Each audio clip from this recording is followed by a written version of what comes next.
कश्मीर, धरती का स्वर्ग जहाँ बर्फीली चोटियाँ, झरनों की गूंज और हरी भरी वादियाँ हर किसी का मन मोह लेती हैं। पहलगाम की बेसरन घाटी, जिसे मिनी स्विट्जरलैंड कहा जाता है, वह जगह जहाँ लोग सुकून की तलाश में आते हैं, बच्चे हंसते हैं, परिवार सपने बुनते हैं और जोड़े अपनी ज़िंदगी की नई शुरुआत करते हैं। लेकिन 22 अप्रैल 2025 की उस दोपहर इस स्वर्ग में नफरत की आग ने सब कुछ राख कर दिया। एक आतंकी हमला जिसने न सिर्फ जिंदगियां छीनी बल्कि हर उस इंसान के दिल को छलनी कर दिया जो कश्मीर को अपनी धड़कन मानता है। आइए हम आपको ले चलते हैं उस भयावह दिन की कहानी में, एक कहानी जो दर्द, हिम्मत और इंसानियत की जंग की गवाह है।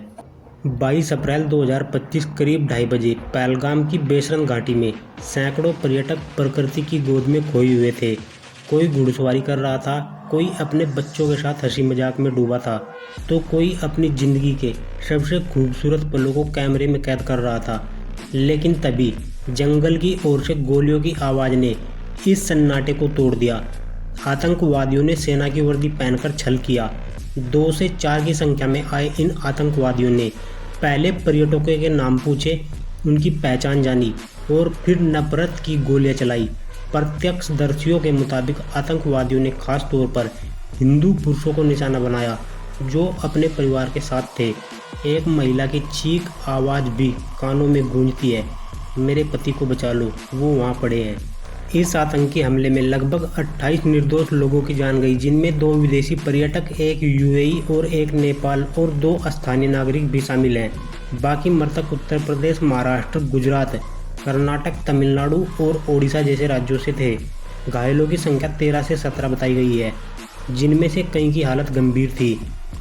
इस आतंकी हमले ने कई जिंदगियां तबाह कर दी। भारतीय नौसेना के लेफ्टिनेंट विनय नरवाल, जो अपनी शादी के 3 दिन बाद पत्नी के साथ हनीमून मनाने पहलगाम आए थे, इस हमले में शहीद हो गए। उनकी पत्नी सुरक्षित बची, लेकिन उनका दर्द शब्दों से परे है। हैदराबाद में तैनात इंटेलिजेंस ब्यूरो के अधिकारी मनीष रंजन अपनी पत्नी और बच्चों के सामने गोलियां खाकर गिर पड़े। पुलिस सूत्रों ने बताया कि हमले को 4 आतंकवादियों ने अंजाम दिया, जिनमें से 2 की पहचान हो चुकी है, आदिल गुरी और आसिफ शेख के रूप में। आदिल 2018 में पाकिस्तान से लौटा था। इस हमले की जिम्मेदारी लश्कर-ए-तैयबा से जुड़े संगठन द रेजिस्टेंट फ्रंट TRF ने ली, जिसे भारत सरकार लश्कर का मुखौटा संगठन मानती है। हमले के बाद बेसरन घाटी में भगदड़ मच गई। एक प्रत्यक्षदर्शी तिलक रूपी चांदनी की पत्नी ने बताया, गोलियां इतनी तेज चल रही थी कि पीछे मुड़ने की हिम्मत नहीं हुई। मैं पहाड़ी से कूद गई, मेरे दोनों पैर टूट गए। 4 फुट चौड़े रास्ते पर हजारों लोग अपनी जान बचाने के लिए भाग रहे थे। 22 अप्रैल 2025 का वह काला दिन कश्मीर के इतिहास में हमेशा दर्ज रहेगा, लेकिन इस दर्द के बीच हमें हिम्मत की कहानियां भी मिली। सुरक्षा बलों की बहादुरी, स्थानीय लोगों की मदद और देशवासियों की एकजुटता ने दिखाया कि आतंक की गोलियां हमारी इंसानियत को नहीं मार सकती। आज हम उन 28 जिंदगियों को श्रद्धांजलि देते हैं जिन्होंने कश्मीर की वादियों में अपनी आखिरी सांस ली।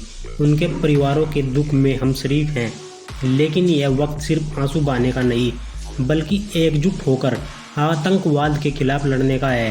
पहलगाम हमले के बाद भारत सरकार के बड़े फैसले। सिंधु जल समझौते पर रोक लगाई गई है। भारत में पाकिस्तानी उच्चायोग बंद कर दिया गया है। 1 हफ्ते में खाली करना होगा उच्चायोग। पाकिस्तानी राजनयिक वापस भेजे जाएंगे। अटारी वाघा बॉर्डर बंद किया गया है। पाकिस्तानी नागरिकों को अब वीज़ा नहीं मिलेगा। कश्मीर हमारा है, उसका सुकून हमारा है।